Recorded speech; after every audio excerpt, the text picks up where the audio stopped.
Dito sa Revit, ito ang madaling paraan ng kukulay or pag-apply ng paint. Dito sa ginagawa ko ngayon, ito kailangan kong kulayan, itong piece na ito. Kasi may kulay na yung dalawang tabi. Pero ito may gap.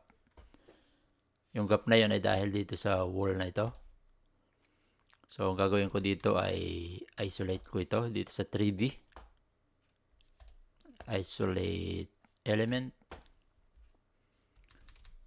Then, click ko lang ito. Then, split face. Then, click lang itong wall. Kailangan mag-highlight yung edge ng wall. So, dito, highlight ko itong edge ng wall. Ayan yung edge. Then, ngayon pupunta ako dito sa elevation. At dito ko gagawin yung line para sa split face.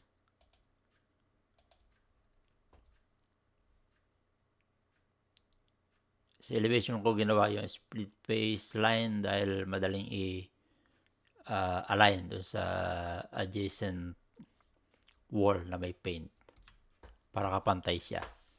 So, done. Then, ngayon ay apply ko ang paint. Dito, paint. Then, paint 162 ginagamit ko para katulad ng tabi. Done. Then, dito, pakita lang natin ulit. Reset temporary hide, isolate. Yun, meron akong kulay. Wala na siyang gap.